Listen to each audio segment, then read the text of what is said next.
mga kababayan, ang pambansang awit ng Pilipinas.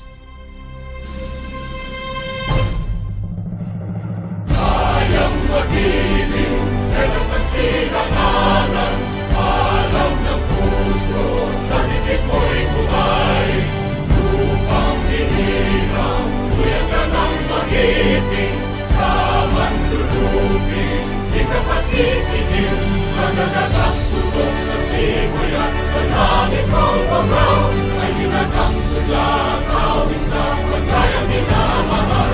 Ang isang ng patawad mo'y tagumpay na nag-iindig, ang bituin at araw niya kailan ang may di magdidilig.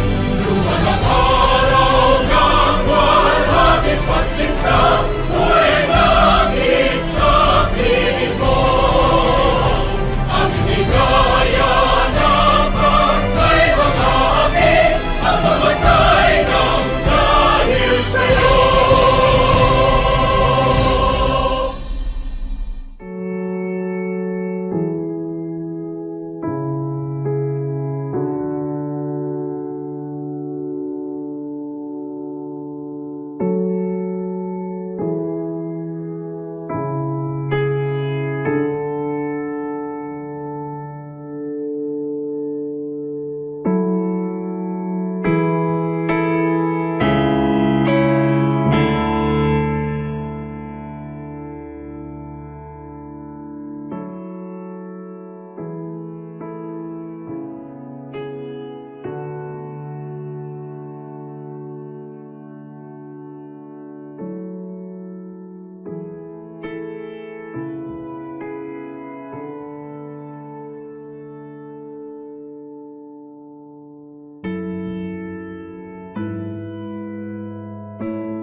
Magandang umaga po sa atin lahat.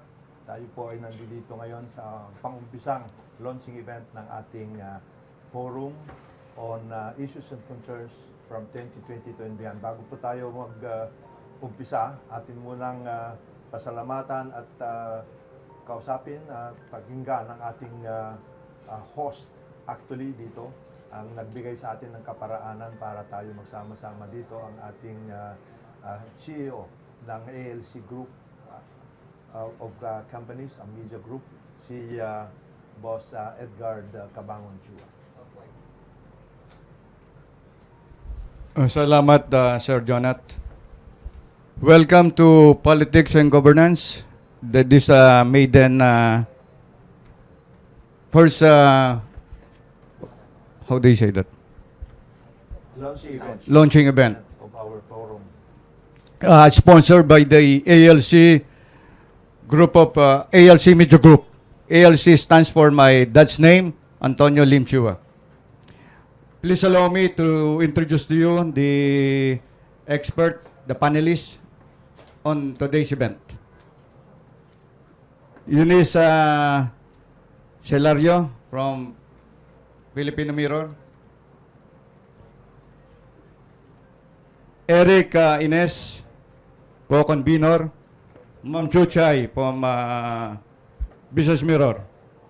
Lito Cagney from Philippine Graphics. Of course, Sir Jonathan De La Cruz, Carambola and DWIC. Sarah Helbisan, co-convenor. And of course, our very dear friend, Attorney George Briones And Bishop Jess Ramos. and Mr. Bishop Jess Ramos. Jess Ramos. Thank you for joining us in today's event. Of course, I would like to acknowledge also J. Mark, DWIC, And of course, our station manager, Bragi Braganza. Joy Sidayaw, Filipino Mirror. Loida, Business Mirror, and Attorney McNeil. Hope you enjoy the show. Maraming salamat sa inyo. Maraming salamat po, sir. Maraming salamat po, Dr. Guard. This simulcast on DWIC, Carambola, the program Carambola. And we have with us our co-host, Conrad Banal, Baron Conrad, and of course, Attorney Trixie Cruz Angeles. Our presenter for this particular launching event is Professor Clarita Carlos. We will be with her shortly. The topic is politics and governance, and we have asked some of our friends, both in media and academe, to join us.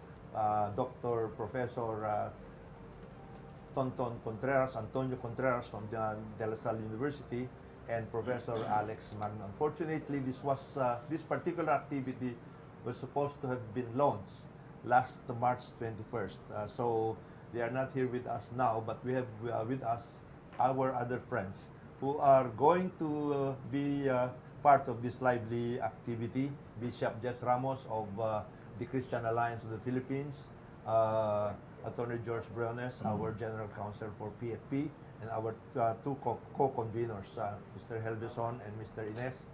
And we also have with us via Zoom our Alliance of People's Organizations. These are NGOs involved in politics and governance, as well as the Alliance of Progressive Organizations that includes labor groups and youth organizations. They are on Zoom right now. And of course, also on Zoom, which we expected kanina, yung ating publisher ng Manila Standard, si Mr. Rolly Stabilio, he was with us yesterday, mukhang nawawala. At saka si Ginoong Clink Ang, Dante Ang Jr., the second of Manila Times. So sila po makasama natin, of course, and yung Big Kiss Pinoy Party. So nandiyan na ba si paring Conrad at saka si paring Trixie. Trixie, good morning, paring Conrad and Attorney Trixie, good morning.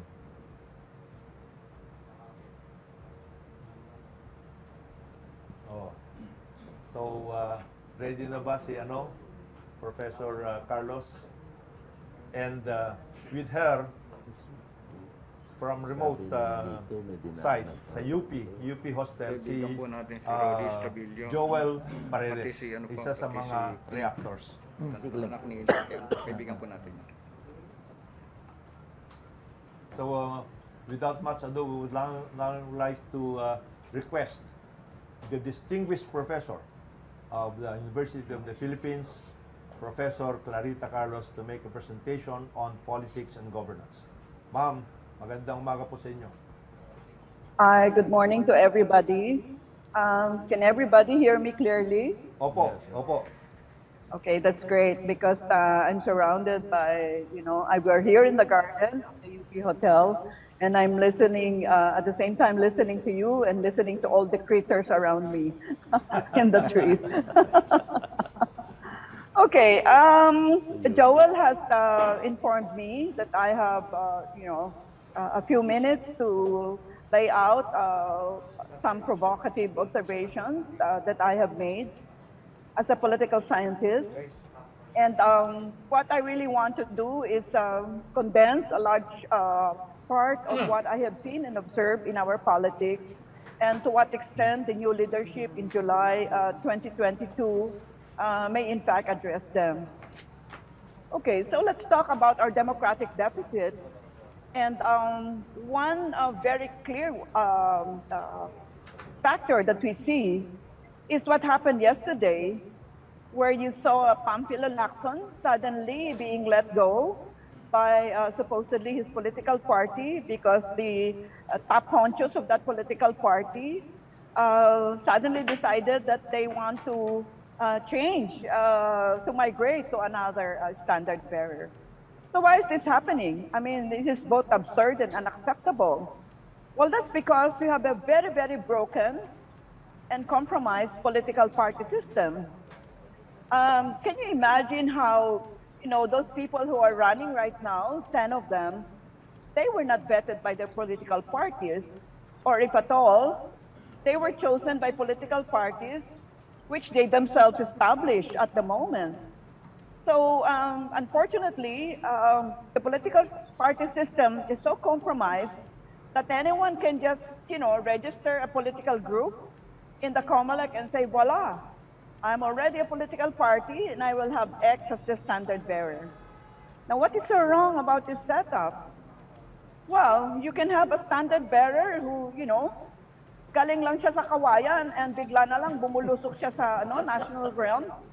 And yung kanyang kabubuhan ay tayo for 1,000 and 2,000 days, tayo naman yung nagsasakripisyo. Diba? For God's sake. So why is this happening? Dapat kasi, ang political party, ikaw nagbe-vet. Ikaw nagpipili ng kung sino yung, who will run for what constituency, for what position. Do you remember Tony Blair? Tony Blair suddenly did not become Premier of the UK, of Great Britain. Tony Blair, early on, I think he was 16 or 17, was admitted or applied to the Labour Party of Great Britain, and his leadership skills were honed through time. Well, here, we suddenly catapult somebody to a national position, and they didn't even win as dog catchers in their barangay. Of course, I'm exaggerating to make a point. The point is that let's stop doing this, Let us, I hope the next leadership will think of really shifting to a new structure of government called a parliamentary system, the details of which I cannot discuss here now because we have such a short period, where in fact the political party is the pivot of our political life, where our campaign period is not, such a long period that we have now, nakakayamot na, and the campaign period is only 2 weeks. When the parliament is dissolved, then you go to the country and within 2 weeks you run in the electoral district. You don't need to run all over the whole archipelago to be elected.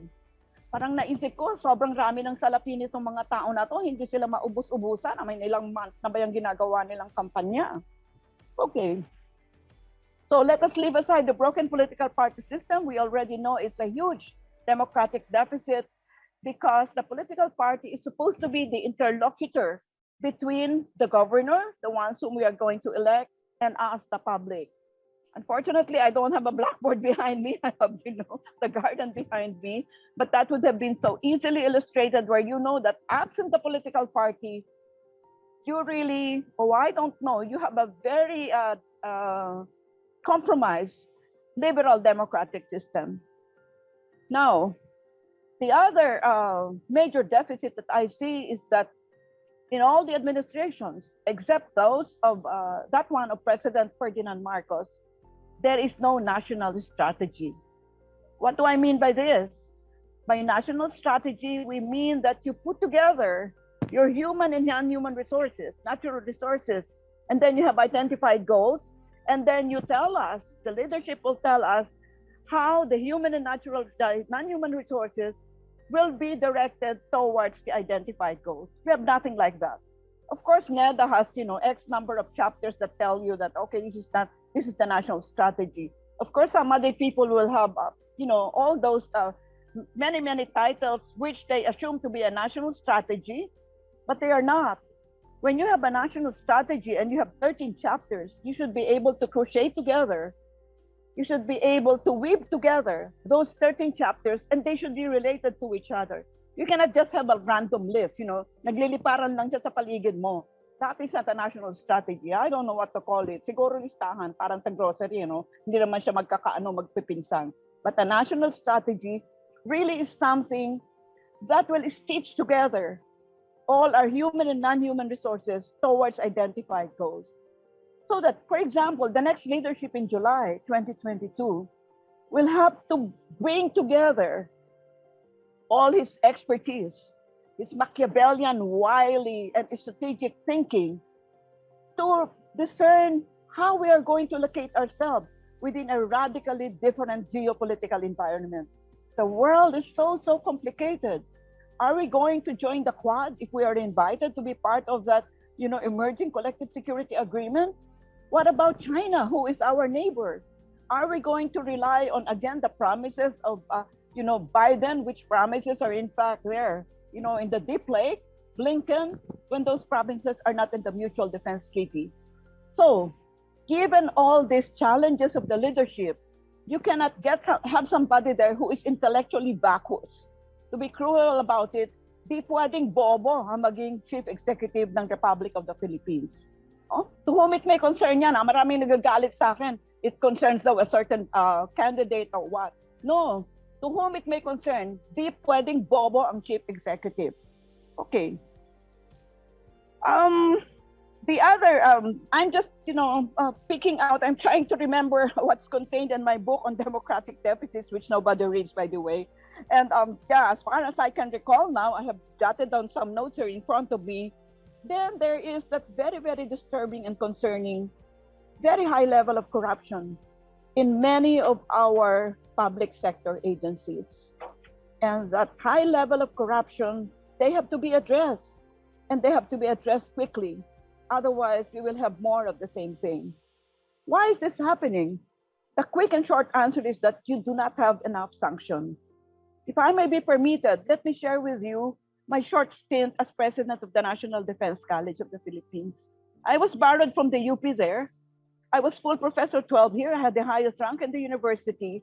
And I told myself, I told Secretary Orly Mercado,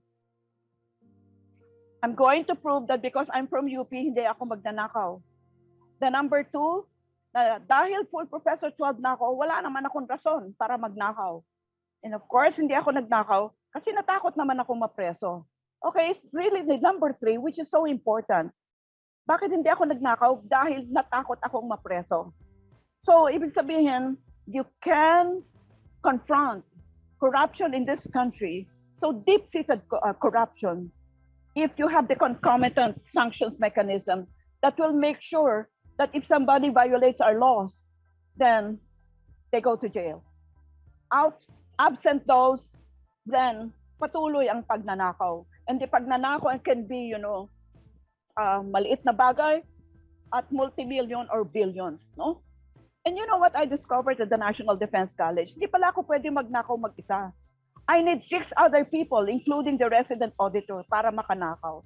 So that means if you're really, if you're really serious about wanting to know how corruption happens, then you know whom to ask and whom to give incentive to, so they are going to tell you what is really happening.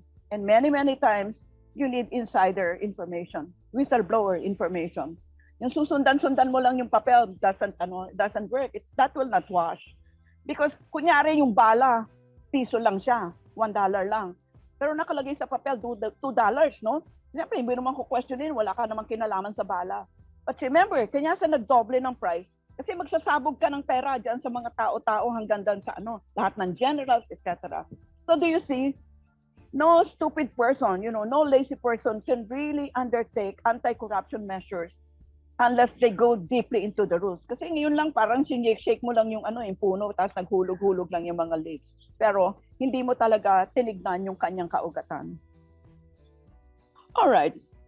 Let me now segue to another propensity of ours to undertake, I don't know what to call it. People call it necropolitics, but I don't know whether that is the correct term to use. Like pag may namatay, yung asawa, ginagawa mong siya yung pinaparan mo, na wala naman alam yung asawa. No? And we keep on doing this. O kaya namatay nanay, pinaran mo yung anak. Why are we doing this? Again, we go back to the fundamental deficit that I noted earlier, that because you have a broken political party system, you just choose somebody willy-nilly and catapult them to national position. What is to be done? I think there are 2 ways really to change our society and to change the way we do things. One, you attempt to change me. Clarita Carlos, I'm 75 years old. I have been teaching for 55 years. I'm sure it will be difficult for you to change me. You know, like I even sleep on the same side of the bed for the past, like 1,000 years. You know where I'm going. That means it's very difficult to change a human being. And the empirical evidence suggests to us that it will take about 3 generations or 90 years for somebody to change his fundamental beliefs, values, attitude, orientation. But a quicker and a shorter route to change is to change institutions within which an individual is made to operate. And that is the reason why I keep on pushing constitutional reform.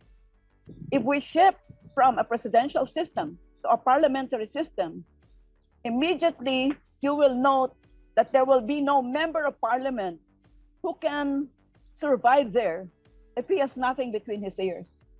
Because the demands of a member of parliament and the premier or the chancellor for that matter, I'm sure you have seen the question hour in Great Britain, no, pag walang laman yung utak mo ay talagang you will really receive a vote of non-confidence and be outed as a government of the day. So that is one of the signal advantage of a parliamentary system.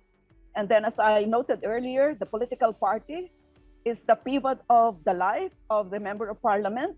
Wala ka nang gagastusin kasi yung party mo ang magagastos sa radio, TV time mo, may state support ka pa. At ang pangalan nila, ang campaign period mo is 2 weeks lang, and then you can be in a new parliament. And as I said, there is even no term limits. I mean, you can die as an MP for as long as your electoral district continues to elect you. And the chancellor or the prime minister continues to be prime minister or chancellor for as long as he controls the majority in the House. Do you see the beauty of a parliamentary system? And the parties will be compelled to be disciplined. You cannot just change political color and be a chameleon, from pink to yellow to red or whatever color to magenta, because you're committing political suicide. That is what happens when you try the limit of the behavior of human beings by doing institutional or structural changes. And I, as a political scientist, continue to believe, backed up by empirical evidence, that institutional changes will engender behavior change. So I hope you will join me in helping push our leadership to think about constitutional reform. Because if we do not reform this 1987 Constitution, which is so infirm, sobrang dami niyang sakit, no? Hindi mo pwedeng reform lahat yung certain parts of it, o ito yung economic section, It's like the whole body is infirm. Ibig mo sabihin, yun lang di mo papakailaman mo paano yung lapa, yung spleen mo, yung liver mo, pati puso mo, may sakit. Dapat ang buong organism ang pakialaman mo, ang buong constitution ang iyong i-revise. So I hope you'll help me, Jonathan, and the rest of your colleagues. Sana pamamagitan ng inyong profession bilang journalist, talagang i-propagate natin ang constitutional changes. Because the empirical evidence cannot be dismissed. It's there. It's not because I'm declaring it to you. It's because all of my declarations are backed up by scientific evidence. And they're not evidence coming from chismis, no? They're really evidence which contain numbers. And the numbers, if you want to contest them, you must have a counter data. Otherwise, you shut up. Well, I think I shall end at that point. Thank you.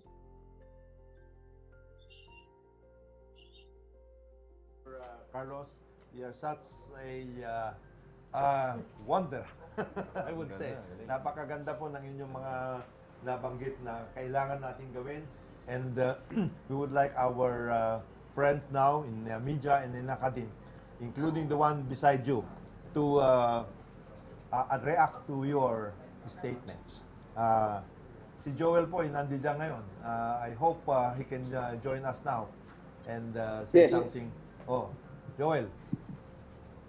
Alam mo na pagod ako makinig kay Dr. Carlos, no? Sabi ko nung una, classic scientist to, political scientist. Pero ngayon nakita ko, yung matagal ko na rin siyang nakilala, no? Pero nakita ko not yung frustration, pero yung anger niya sa sistema. But unang-una, the state will not wither away.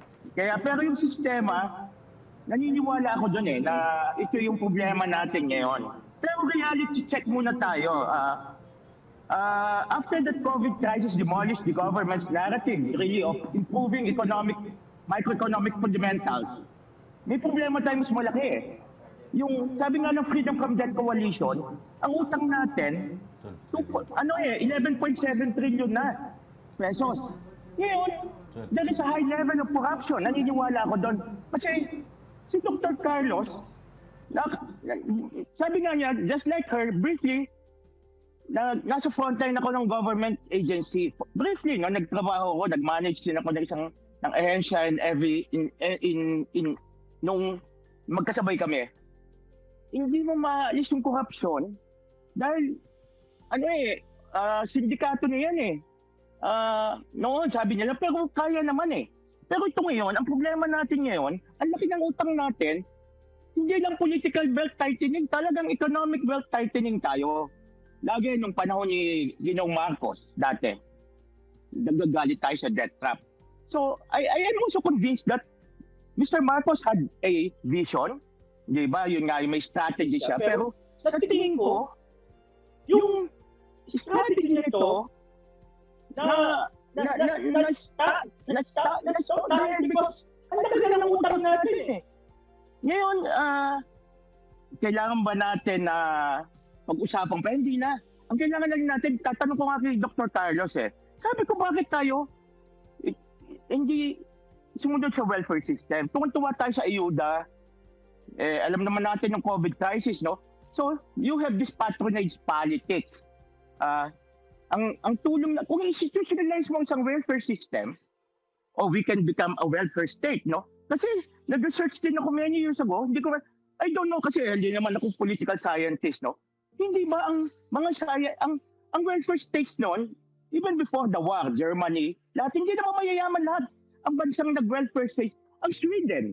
Ako may anak ako sa Sweden. They claim to be, sabi nila, socialist sila. But more than that, they're not known as a socialist state. They're known as a welfare state. Ngayon, dito kasi hindi naman mabibigyan ng pagkakataon na mahihirap Tapos tuwan-tuwa tayo na corruption talaga yan Ako yung ayuda. Ayan, kung sabi nga ni Dr. Carlos sa ahensya, a very respected agency, National Defense College, pwede magnakaw dyan pa sa mga local governments natin, lalo na may bagong tataas ang ira and everything. Yun nga yung gusto ko, kaya gusto kong that can be a good point of discussion. Tapos sabi ko nga, second, no? Sabi ko yung, again, no? Sabi nila, okay, ako, sabi nag-uusap kami, tingin ko mananalo yung kandidato na talagang pinagkakaguluhan ng masa. Pero ito na, di ba? Ito bang kandidato ito, may papangako niya sa atin na mabibigyan niya ng katarungan ang mahihirap, yung nakakarami sa atin. Yun nga yung gusto maano ni kay Dr. Carlos later, no? Yung parliamentary system, okay. Meron tayong pwedeng pag-diskusyon yan. Pero sasabihin ng masa, ano naman pakialam namin dyan? Sa ngayon, gusto lang namin yung ayuda o isa ng institutional system na siguradong bumagyo man, magka-COVID uli, hindi na ako. Yung kumbaga, nung pinanganak ako, alam ko na natutulong ako ng pamahalaan hanggang makapagtrabaho na lang ako at mapaputi ang katayuan ng aking pamilya. Hanggang siguro, hindi naman yung pagkamatay ka, bahala pa estado sa iyo. Madali na yon, di ba? Yun lang ho ang aking reaction dito, no? Yung nga, sabi ko, that is a good point na medyo, napagod ako kasi sa discussion ni Dr. Carlos dahil maraming kailangan ayusin. Yeah, I don't know what the setup is, but can I just respond to this as I was quickly? Sino ba yung moderator? Jonathan, Mr. Banal, can I just respond to the questions by Joel? Yeah, I can hear you. Yeah, okay. While Joel was speaking, if you're 75 years old, guys, you forget, no? Like I forgot whether I had breakfast this morning. So I had to take down notes while Joel was speaking. A number of points. In regard to the debt, lahat ng bansa may utang. Ang magiging challenge mo, may pambayad ka ba? Hindi ka ba magde-default? Lahat naman ng bansa may utang. At ang utang talagang Sige lang niya, nagro-roll over lang siya. Hindi talaga siya nababayaran. Pero utang ka lang ng utang.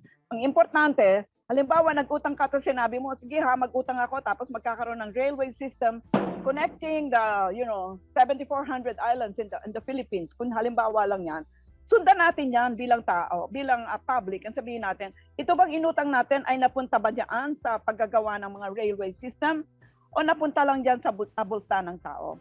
Because a liberal democratic framework can only happen if we, the public, are vigilant. Otherwise, kung wala rin tayong pake dyan, ay talagang pagnanakaw talaga mangyayari. No? I'm just making very short answers para makakuha pa tayo ng ibang mga questions sa inyong mga colleagues mo dyan. No? Okay, what about the welfare system na gusto ni Joel? For a long, long time, I've been proposing the universal basic income. I cannot discuss with you, the nitty-gritty of this, but essentially, that is one of the ways by which, beyond the 4 Ps, bolsas de familia, etc., by which you are in fact able to pull up out of extreme poverty millions of people. And why don't we try that? Again, the empirical evidence is very strong in regard to successes. There are failures, but if you are a strategic thinker, then you find out which combination of variables will more likely bring about success rather than failure. It's called the UBI, Universal Basic Income. Now, again, I think Joel was talking about the Mandanas law, which says that there will be tremendous amount of money will go down to the local units. Now, why am I concerned about this? If you don't have a national strategy and you allow the local units to just do whatever they want, build this and that, basketball courts, saunas, etc. For God's sake, they have to be linked to a national strategy. Whatever happens in 42,000 barangays, 81 provinces, X number of cities, etc., should happen because they are part of the big picture known as the national strategy. So absent national strategy, magwiwido-wido lang ang mga iyan. And of course, when you have wido is also spelled as corruption. So magwiwido ka and you have tremendous amount of money in your hands. No, wow. Ang swerte naman nila, no? Okay. And siguro lastly, very quick lang ito, Joel, I don't know that right now we can still use the dichotomy between socialist and so-called democratic governments. So-called socialist countries are out and out capitalists. Everybody just wants to be rich. I mean, if you want to be poor, please kill yourself already. Diba? Everybody wants to be rich and comfortable.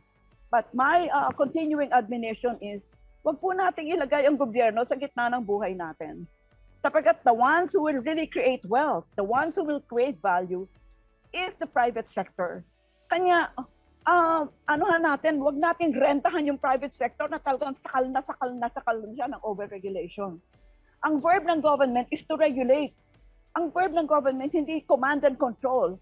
Nalilimutan natin, ang verb ng government is to regulate. Yan ang mandate mo, gobyerno. Hindi ka dapat nakagitna dyan, tinadapaan mo lahat ng enterprises. Ang dapat nakadapa sa enterprises, yung mga private sector. Okay lang mag-profit sila, palagay mo ba? Hindi naman sila Red Cross. Of course, they can profit. Kanya nga nare-regulate mo sila eh. Di ba ngayon, hindi nila ma-regulate yung the big guns, Facebook, yung Google, di ba, Amazon, etc. Because it's a new thing, it's not even located in our basic laws. But yes, you have to regulate them. Otherwise, they will become such a monster, and instead of efficient and effective services, they really practically control our lives. So let us not put government in the center of our lives, because the initiative, the individual and the collective initiative are the ones that really matter. Yeah, Joel, so have I responded to you in such a, truncated answers?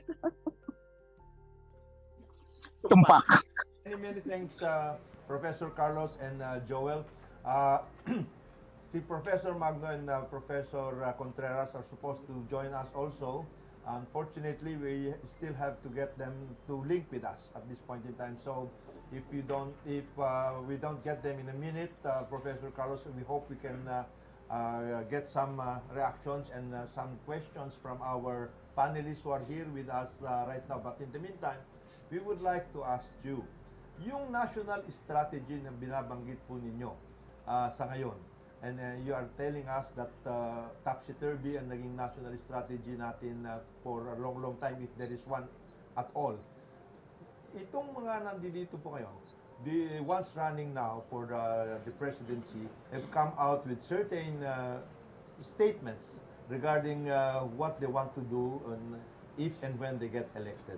Do you think they have come out with something as cohesive as you want us to have as a national strategy? Have they come out with something? And is there anything that we can do in order to push them to come out with some kind of a strategy that we hope we will be able to build on from the pandemic and into 2022 and beyond? Excellent question, Jonathan. And you, in fact, mentioned the important word, cohesive.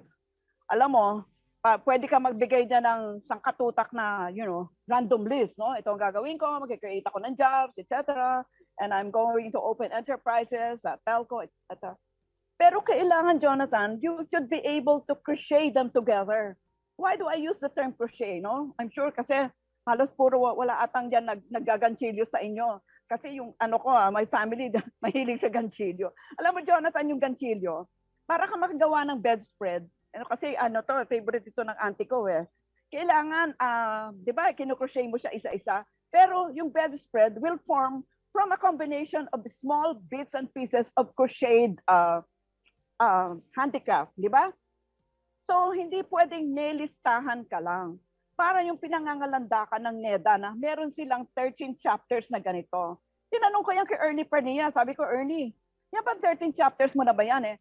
Pwede mo ba yan mapagtagni-tagni? Nakalit sa akin si Ernie, sabi niya, Claire, meron ka nang dyan eh. Sabi ko, teka muna. Parang recipe lang yan. Parang hindi mo sinabi sa akin, paano ko ba iluto yan? Baka yung pinakbit mo, nilagyan mo naman ng ng sampalok, no? Pagkatapos, yung sinigang mo naman, nilagyan mo ng mga bagoong. I'm exaggerating to make a point. The point is that dapat magkakadugtong-dugtong yan. You should be able to stitch them together. Siguro, Jonathan, just a small story, no? Nung anong pangalan nito? Si Aquino, the son Aquino, was elected. Pinatawag ako nito ni Ochoa sa kanyang opisina sa Malacanang. Hindi naman niya ako kilala, pero alam niya meron akong sinulat na libro on bureaucratic reform. Sabi niya, pagdating ko doon, ako tampak-tampak yung mga folder sa harap niya, hindi ko na nga siya makita sa mountain ng folder sa harap niya. Sabi ni Ochoa, sabi niya, ay, Dr. Carlos, tulungan mo naman kami dito dahil hindi ko naiintindihan tong gobyerno. They were just starting eh. Parang July yun eh. No? 2010 ba gayon? Okay. Sabi ko, oo, tulungan kita. Pero nasan ba yung strategy ng Aquino administration? Siyempre nagkamot ng ulo mga ba first name ni Ochoa? I forgot his first name. Anyway, si Ochoa, no? So, sabi ko, kung gusto mong i-engage ang aking research team, gawa muna tayong national strategy. So, Jonathan, pinalitan yung TOR namin. Imbes na bureaucratic reform, national strategy. Kasi yung bureaucratic reform, guys, gentlemen and ladies, anak lang siya ng national strategy. Hindi mo pwedeng idibuho yung bureaucracy nang hindi mo alam kung sino ba yung lead agency dito. Okay, suma total, July yun, December natapos namin yung national strategy. Siyempre, commission yun, Jonathan. Binigay ko yun kay Ochoa. Sabi ko, this is an approximation of what our national strategy looks like. This is like a train, ang lead train tourism. Kasi sabi ko, Jonathan, napakaganda ng bansa natin. Super ganda talaga. Yung mga bali-bali dyan, sorry guys, kapangit yan, I mean, wala talagang binatbat yan sa ating mga beaches, Boracay, etc. Nido. Pero sabi ko kay Ochoa, kailangan ilahad mo to sa publiko para pag-usapan. For them to shoot down whatever it is na nakikita nila dapat ayusin dito, na dapat hindi isama. But I think Ochoa did not do that for reasons not known to me. And because that was commissioned, I cannot even put it in public. Hindi ko alam yung ethical issue dyan, Jonathan. I wish I could put it in public para pag-usapan natin. Kasi yung national strategy that we did really stitched together what I had been advocating. Dapat yan, magaganchilyo mo lahat ng elements dun sa national strategy so that you have both the domestic and the foreign component. So how do I deal with Russia?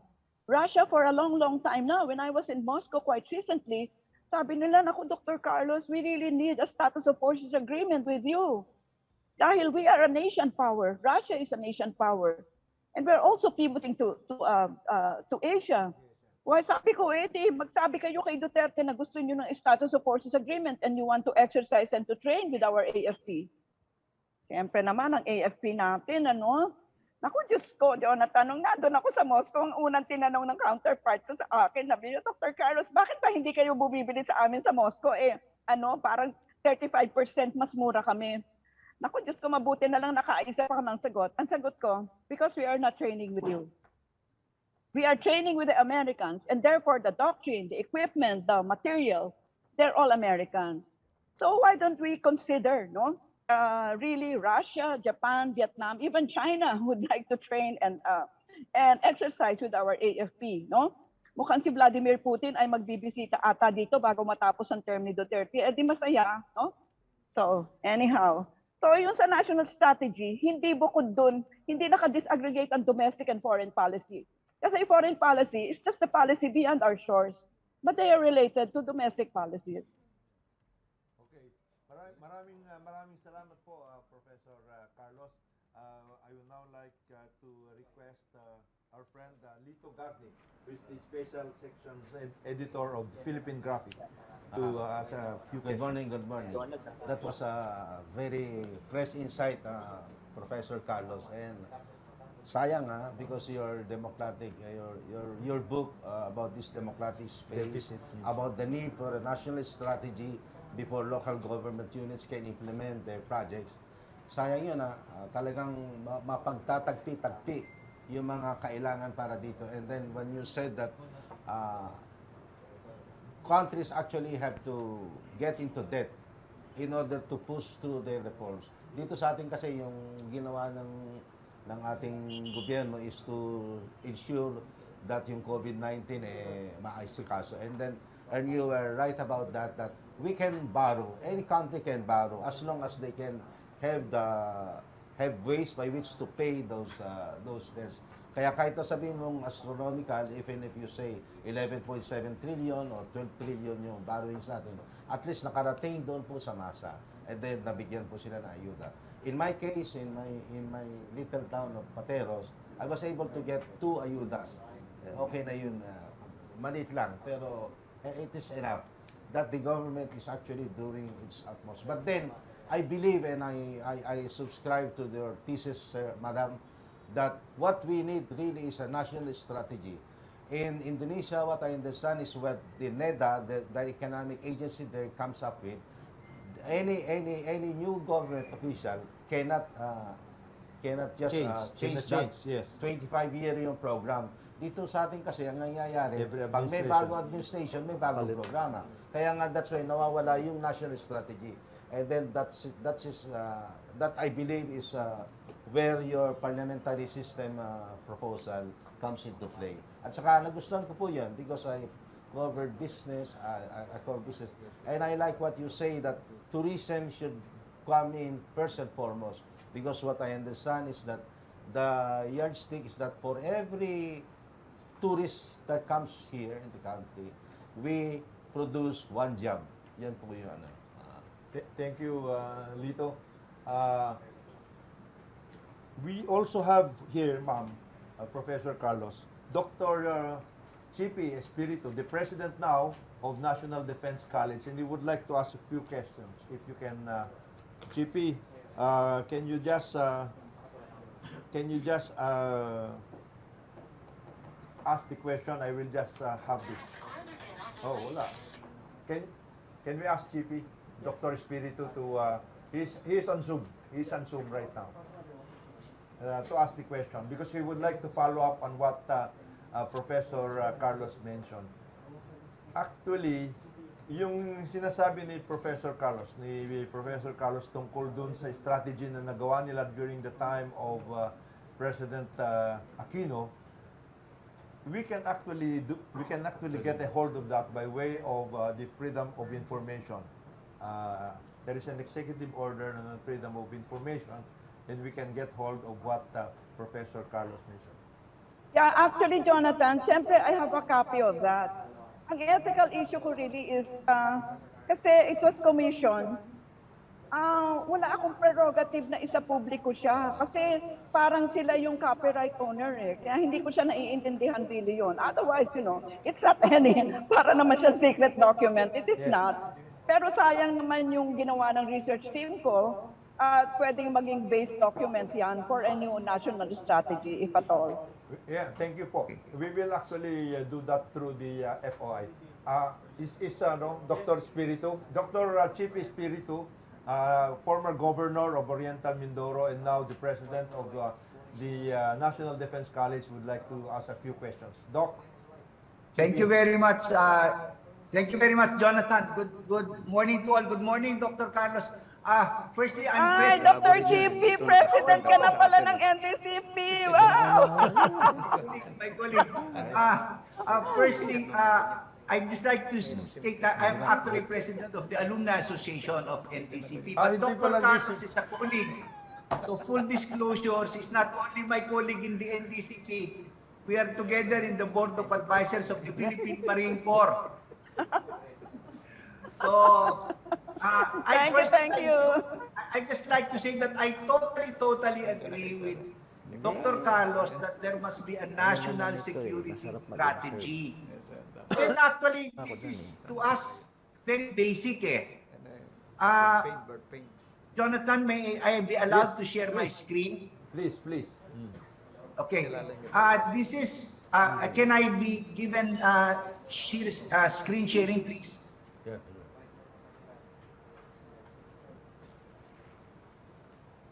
I think it's still disabled.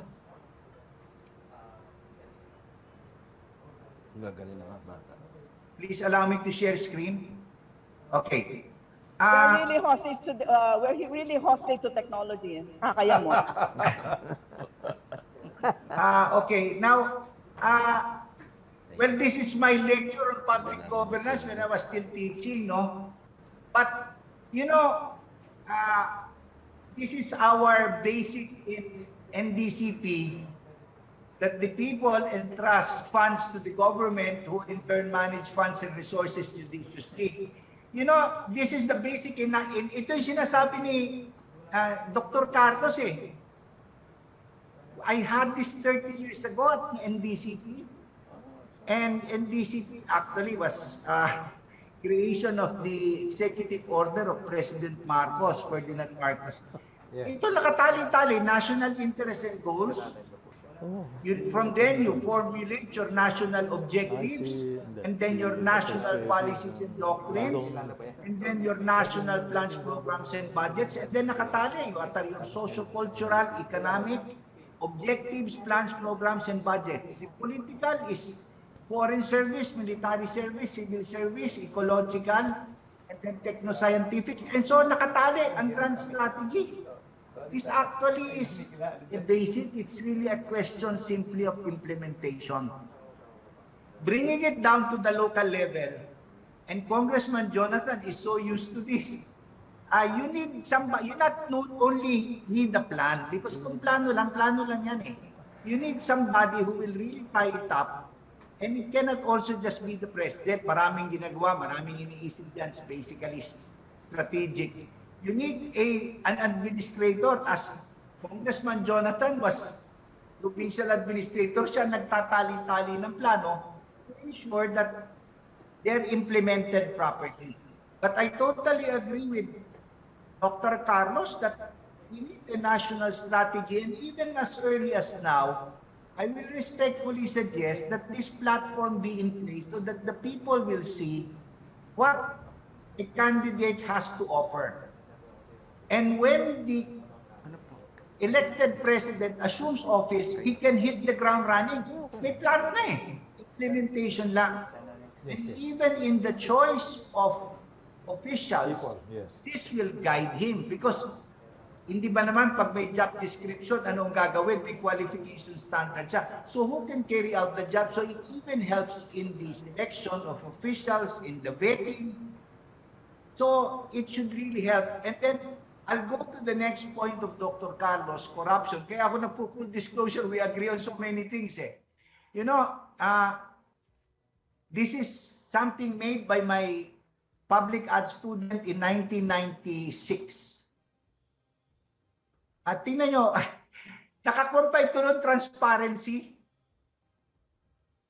Eh kasi kung ninanakaw lahat, eh ano mangyayari? And this one is something I made, look, 1996. Where do funds come from? They come from taxes, loans, grants, services, and other income. Pagpasok sa kaban ng bayan, as we say to those who come from provinces, I mean Oriental Mindoro right now, yung kaban ng bigas, binupuriki, eh di butas. So magkano pa dadating sa tao? So I agree totally with Dr. Carlos there. And then it's the first thing. You really have to correct because what is the use of bringing in all the money? Eh kung nanakawin din. And then the constitutional reform, that is really needed. Maraming kailangan ayusin. But really, there is no single silver bullet that can cure all our problems. We have so many problems. We need a magazine of silver bullets. But it really starts first with identifying what the problems are and coming out with a national strategy. When I talked to Jonathan, this all started because I was asking for the national security strategy because we are uploading it on the NDCP alumni website. No? So we really need that. And that's what we need to put together, present it to the people now. Ito ang gagawin namin. Klaro. And in the choice of officials for the new administration, it can guide you because this person can carry this out. Of course, the political will come in. I'm a politician too. But, you know, kukunin mo yung tao na pwede. Marami kang pinagkakautangan ng loob. You know, before, I would have leaders would come to me, pasok na naman ho itong gob. May utang na loob ka, bibigyan, gusto kong ipasok yung tao, pero hindi talaga kwalipikado. Sabi ko, tulungan kita, pero bigyan mo lang ako ng kwalipikado kasi ito hindi pwede dito. Kuha mo, sa iyo din manggagaling. Pwede naman yun eh. Ang dami natin, ang Filipinos are so intelligent. We have a wealth of talent. We have a pool of talent. And then finally, when noon of June 30 comes, we hit the ground running. The president-elect hits the ground running. Kasi nandun na yung plano, but I totally agree, the national security strategy, panahon pa ito ni President Ferdinand Marcos sa National Defense College ito. That's where I got this. Nakatali. Actually, na dagdagan na yun ngayon because of course, the environment has been separated. But it's very, very clear, what are your socio-cultural objectives, plans, programs, and budget? Who are the people? It's tally-tally. This is what Dr. Carlos is stating as the grand strategy. This was still on, this was made on transparency. If you will recall, in the 90s, naka-transparency pa tayo. So, as I said, I asked for this time to be able to follow up on what Dr. Carlos said. So thank you very much, Jonathan. Jonathan, may I Yes, respond very quickly to the points raised by my great friend and colleague, Dr. Chippy? Well, Yes, it's ma'am. really very, very important. You know, if you read my book on bureaucratic reform, I have researched that a good part of 5,000 people will be appointed by the Yes, new chief by executive. the new administration. Yes, and they are all policy making. Sadly, they did not follow the setup what President Marcos did, where only the heads of the department are changed and the rest are career. Now, I think up to directors, wala eh. Parang inaalam mo siya, you sweep them off the table and you have new faces there. Nothing wrong with that, as Dr. Chippy had noted, for so long as you get people who are qualified. Minsan, sinabi lang dahil nagtulong-tulong sa kampanya mo, nagtitinda lang siya ng maruya, tapos ginawa mo siyang director. Again, magsasuffer na naman tayo sa kabubuhan niya, no? Ang tagal ata noon, 2,000 days, di ba? Okay. That is the thing that, then let's talk about the national security and defense policy na sinasabi ni Dr. Chippy. You know, I have lectured so many times with the different armed forces, no? So I went to the Air Force and they were talking about the Air Force strategy. So ang unang kong tinanong, kasama ko pa noon si si Ichidoro kasi siya yung susunod na lecturer sa akin. Una kong tinanong, saan ba nakatukoy itong inyong strategy ng Philippine Air Force? Asan ba yung national strategy? Saan ba yung nanay na dokumento? Ang nanay na dokumento is national strategy. Kaya walang makakibo-kibo sa akin yung mga so-called strategic officials. Sabi ko, ay wala pala tayong national strategy. Halika, uwian na lang tayo. Diba? I mean, saan mo naman hahalawin yung security and defense strategy? Wala ngang mother document. No? I mean, for you to say na friend to all, enemy to none, Sus Mariosep, policy ba naman yun? Slogan ang tawag doon. And, it's one of the most stupid statements that anybody can make, no? Please.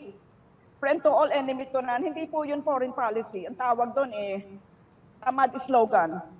Oo. Kanya, I'm sure, Dr. Chippy, alam mo, maraming galit sa akin sa DND. Kasi unang kong tinanong sa kanila, teka muna, o konti na nga lang salapin natin, ba't naman submarino yung binili mo, submarine? O kaya ba't may helicopter? Parang inuna mo yung pagbibili ng mga ng mga kagamitan. Wala ka pa naman yung strategy. Dapat yung strategy magde-decide sa'yo, o ano bang una mong bibilhin? Diba? Kung wala nun, wala lang. Siguro ang bibilhin mo yung pagkikitaan mo ng pera. Sorry ha. Maraming salamat, Dr. Carlos. Professor Carlos. We will now request our General Counsel of the Federal Party, Attorney George Briones, to ask the other question. George. Magandang umaga po sa ating lahat. Ako po ay si George Briones at nagagalak na nandito sa atin ngayong umaga. First, I would like to congratulate Mr. Edgard Cabangon for this successful launch of the ALC Media Forum. We would also want to congratulate our presenter, Dr. Clarita Carlos. I took up political science in UP in 1969, but I did not have the good fortune of being under her class. Kasi po, kami ay mga pilyo. Iniiwasan po namin yung mga terror.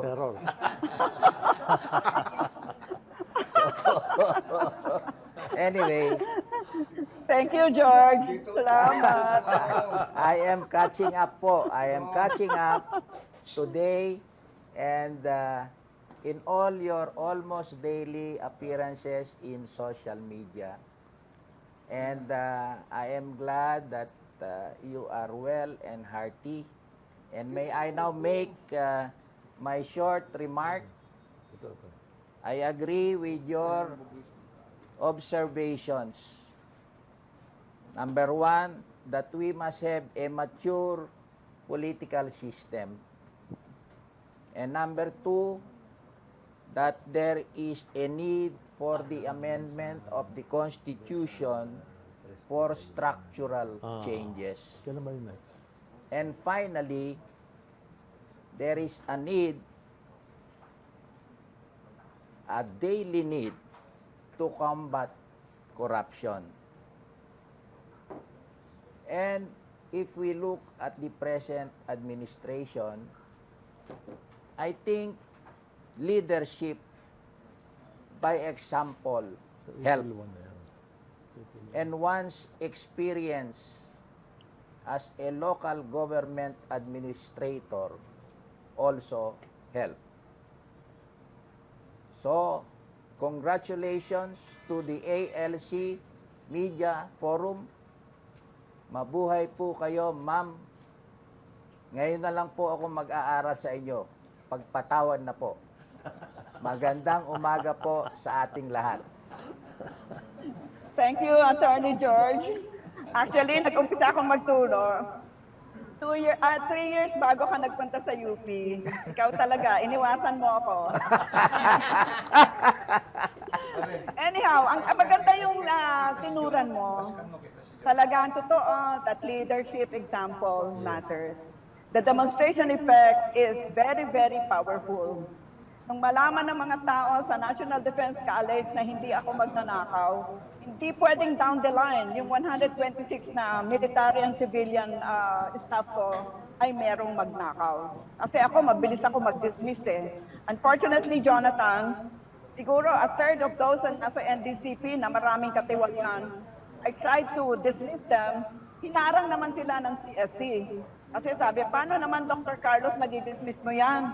Ang kanilang evaluation, grado ay mga 85, 87. Just for Santos, Mariosep, nakuha nila yung 85 at 87 kasi ay nag-iyak-iyak sila dun sa kanilang supervisor. Talaga, so many things that are really so wrong, But leadership matters. The demonstration effect is very, very powerful. That is why, dapat ang leadership natin sa July 2022 must be a person of probity. But that is not enough. No, it's not enough to be perceived to be good. Otherwise, imbitahin mo na lang yung Pope sa Vatican, Yung pinsan ng Mother Teresa, we need a wily, Machiavellian, strategic thinker, Hindi pwede yung sabi kung good ka lang people will lead you by the nose, di ba? So, Okay, thank you very much, Professor Carlos. Now we would like our editor of Business Mirror, Chuchay Molina Fernandez, to ask the question. Ma'am, you mentioned that the presentation you gave to ES Ochoa then, which wasn't made public, one of its key points is tourism.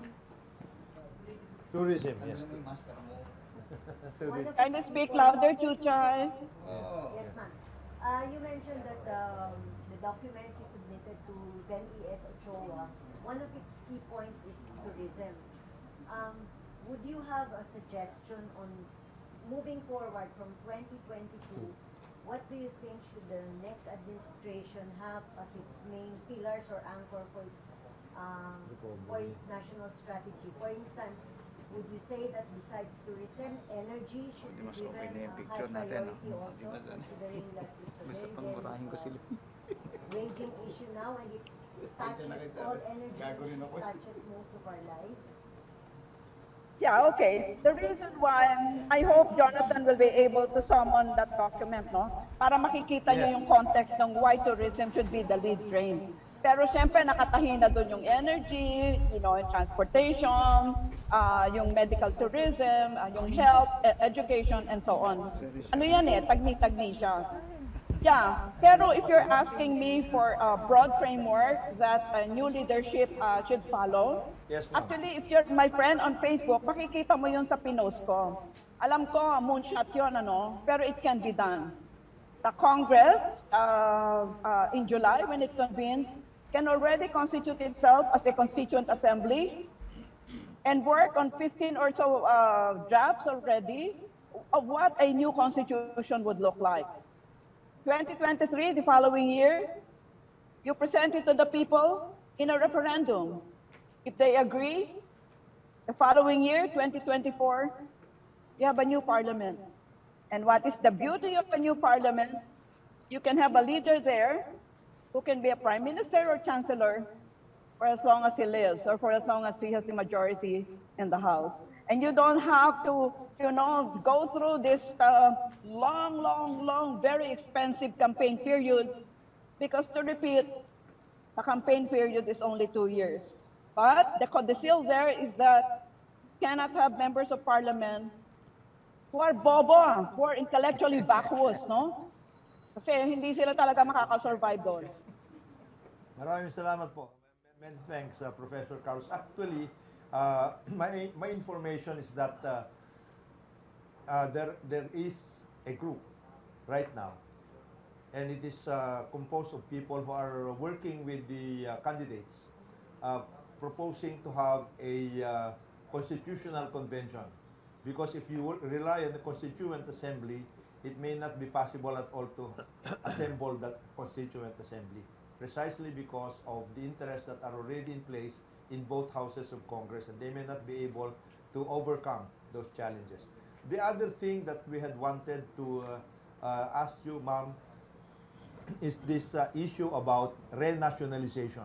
I understand that in the years after EDSA, there have been a number of initiatives, one of which is of course liberalization and privatization. Now we are getting a lot of information from other sectors. They saying that the liberalization effort and the privatization effort have not been successful as we had expected. What do you think needs to be done in order that the government, as they say, will still have a clear handle on what we call the commanding heights of the economy, for example, and a clear handle on how we can mesh together private sector initiatives and the public sector development and regulatory efforts? Yeah, thank you very much, Jonathan. 2 points, no? With all due respect, the Constituent Assembly, the Congress constituting itself as a Constituent Assembly, and the Constitutional Convention, they're not really different. I think I lost my... Hi, can you still... Yes, ma'am. Yeah, can you still hear me? Yes. Yeah, okay. So, why? If you have a Constitutional Convention, kakatapos lang ng ating election sa May 9, meron ka na namang i-elect. And I doubt very much whether, given the vagaries of our election system, that you will elect better people because they are in a con-con. With all due respect. Madali na lang, i-truncate na lang natin ang procedure. Let the Congress constitute itself into a Constituent Assembly. Katakot-takot na yan, draft na yan, nalulunod na tayo sa drafts, no? And yes, the selling point of shifting to a parliamentary system or a federal system would be there will be no term limits, there will be no issue of political dynasty, irrelevant na lahat yan. And you can have continuing political tenure of the Prime Minister or the Chancellor so long as he controls the majority of political party or a coalition whereof in the House.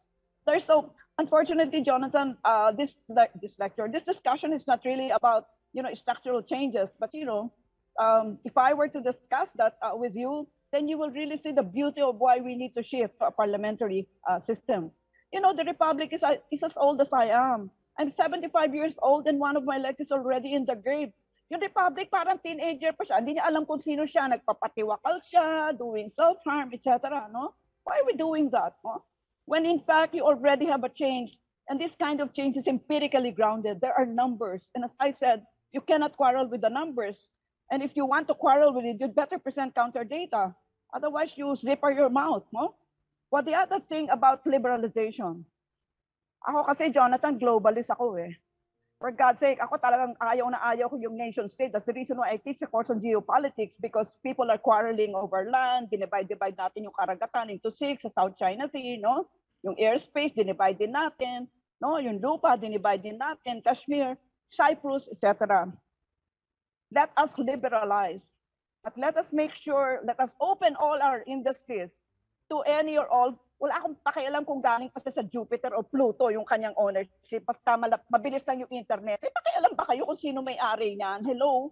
Diba? Wala kayong pakialam. Kanya nga member tayo ng globalized world eh.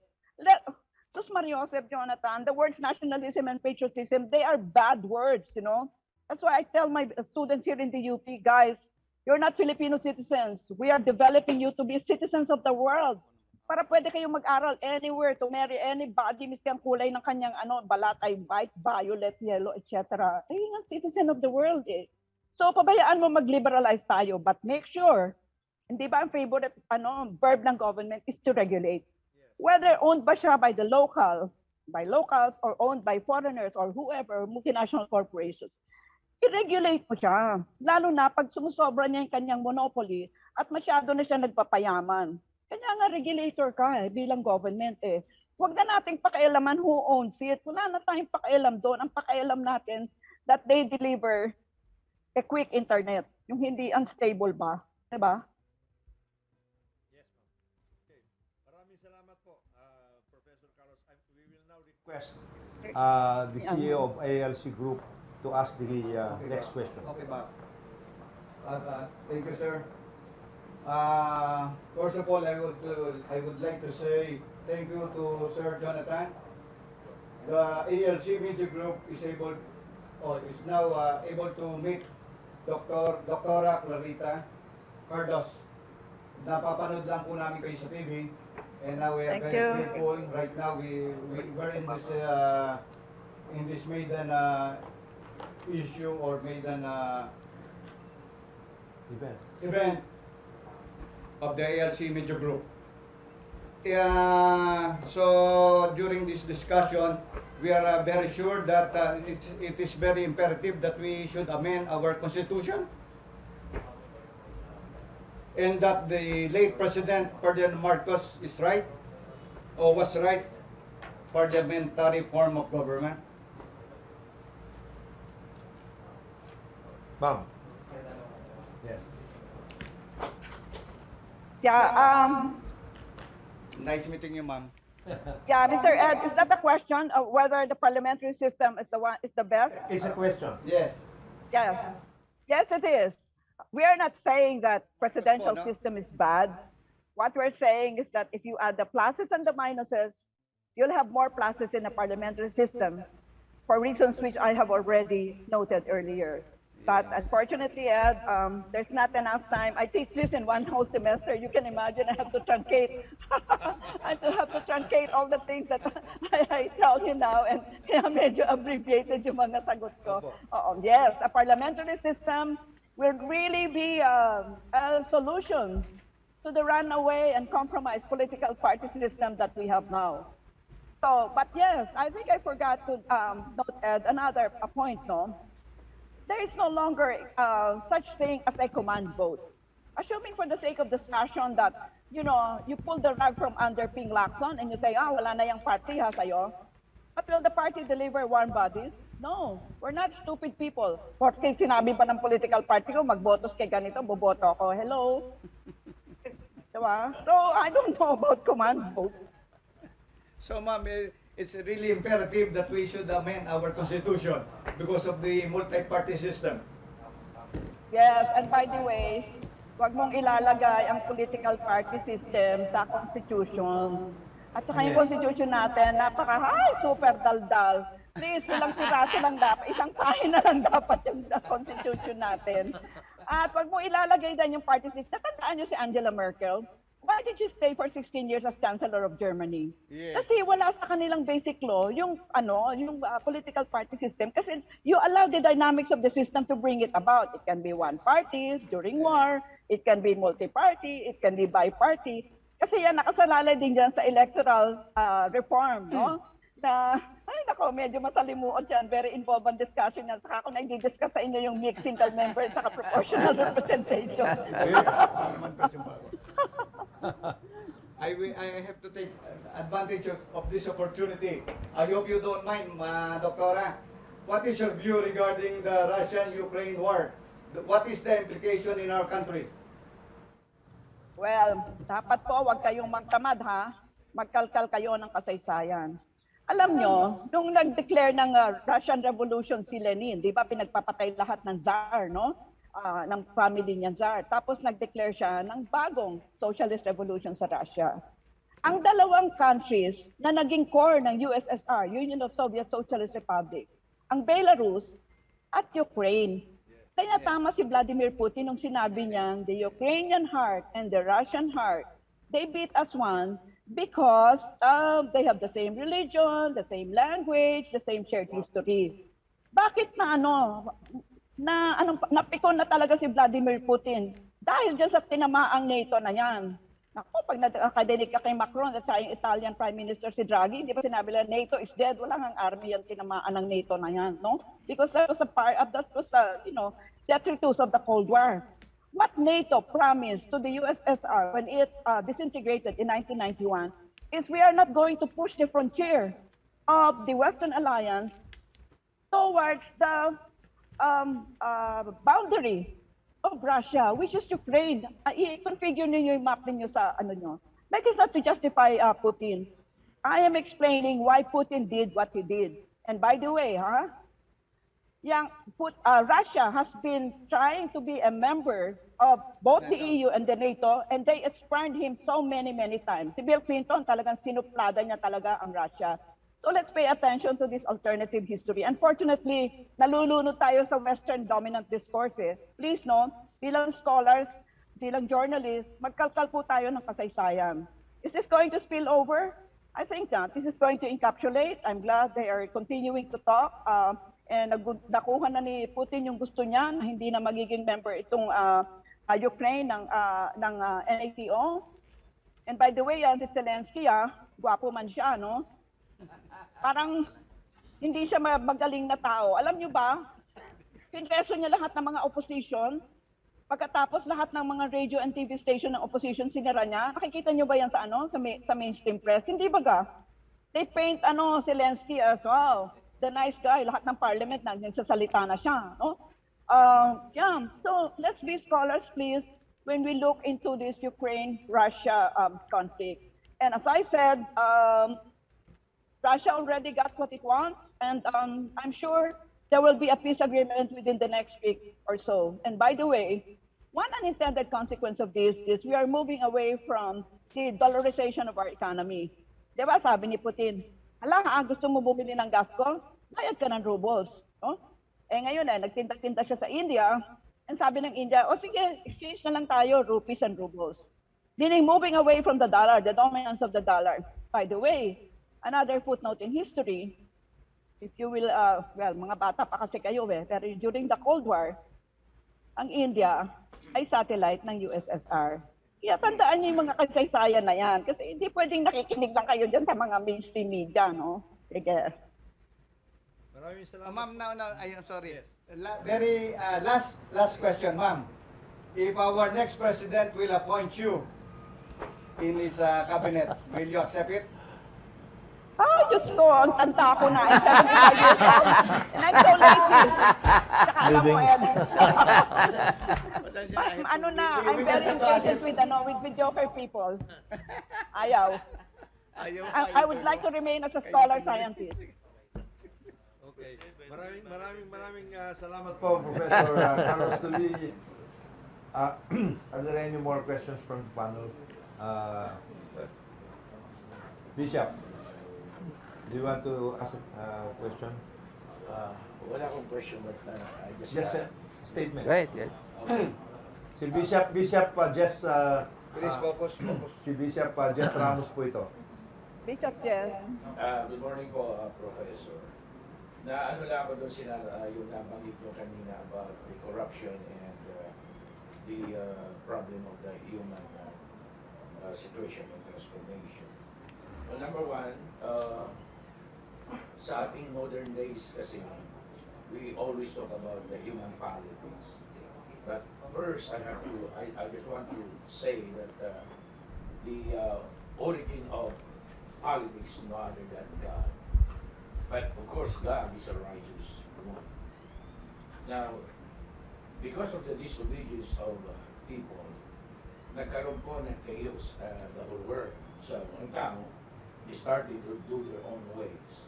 Kaya sinabi ng Panginoon, without me, you can do nothing. So, we have to think that God created us out of the dust, and without God, we can do nothing. Kaya ganito yung nangyayari not only in this country, but all over the world. So, we cannot have any political transformation not unless magkaroon po ng spiritual transformation, and the politicians should go back, and all the people should go back to their own creator, and that is God. Kasi ang Diyos ang may-ari ng lahat, who owns the nations of the world. It is God who created everything. So ang nangyari, nakita ko kasi, ang tao gumawa siya ng sarili niyang agenda outside God. Kaya naging failure. Naalala ko tuloy si George Washington. When that days of prosperity in America, sinabi niya, it is impossible to govern a nation and the people without God and the Word of God. So ang nakita ko po ngayon, kaya yung pong corruption tuloy-tuloy because of the human nature na kailangan magkaroon ito ng transformation from the inside up. And that is the work of God. Diyos lamang po makagagawa niyan. Kaya makita po natin, ang mga politicians na wala na sila, and then another generation comes in, pero tuloy-tuloy ho yung problema at nagiging mas masama pa. So maganda yung inyong sinasabi na magkaroon po ng pagbabago ng ating constitution. Pero ang aking pong pananaw mula po sa point of view ng Diyos, ang kagandahan po niyang parliamentary because I believe na ang Diyos mismo ang gumawa ng ganito because God is not a democratic God eh. Now, dapat ang anumang batas po yan must have the life and that life comes from God. At kapag ang Diyos ay nandoon po sa foundation ng paggawa o gumagawa ng parliamentary o anumang form of government, then we believe na talagang mangyayari. Like for example, during the time of King Saul, he did everything according to his own ways and wisdom. Pero anong nangyari sa kanya? And so many other kings like King Uzziah, ganun din po nangyari because they did their own ways outside God. So let's go back to Joseph, let's go back to Moses, let's go back to David. So makita ho natin. Then lastly, the reason why Jesus Christ came here on earth is not only to bring salvation to the humanity, kundi talagang bigyan ng pagbabago ng batas ang tao. During that time, kontrolado po ng Roman Empire, so napakagulo po ang buong mundo. Kaya si Christ, Jesus, ay pinatay siya not only to fulfill the prophecy for the salvation of the entire humanity, but to destroy the man-made constitution na lumayo po ito sa Diyos at nagpahirap sa mga tao. So I believe po na pagaganda yung inyong mga sinasabi, but I have to go back to the original politician which is God Himself. Salamat po, Professor, and God bless you po. Thank you, Bishop Jess. I agree with you. I could not agree more that there should be ethics and morality in our politics, that the search for the good life really will be underpinned by what will bring to fruition the best in the human being. But that said, we're all creatures of passion, and it's really the government which will regulate that passion. And that is the reason why, government, please don't forget that you are there to regulate. You're not there to command and control. Yes, by the way, in the interest of transparency, I worship in the altar of science. And of course, I came from a true blue Roman Catholic upbringing. And I went to UP, I became a Marxist. And then now I'm a Taoist, the most humane human philosophy, the yin and the yang. So thank you very much, Jonathan, and thank you very much, everybody. Yes. I really have to run kasi meron pa ako isang meeting. Yeah. Salamat sa pag-imbita sa akin. Salamat po, salamat. Maraming salamat po, Professor Carlos. And we would also like to thank Joel for bringing us together. At least nandiyan siya ngayon. Sana pinakain kayo ng breakfast. Parang yung pansit ko parang nilalangaw na. Maraming salamat po. Baka nagda-diet. Bye everyone. Yes, bye. Well, pag 75 ka, wala nang diet, Hello. Maraming Thank you very much. Maraming salamat po. That ends our launch event for this issues and concerns forum sponsored by, of course, the ALC Media Group. And our other partners, Manila Times, Manila Standard, and the other constituent organizations that we have, the Alliance of People's Organizations and the Alliance of Progressive Organizations. On that note, we would like to thank everybody for being with us this morning.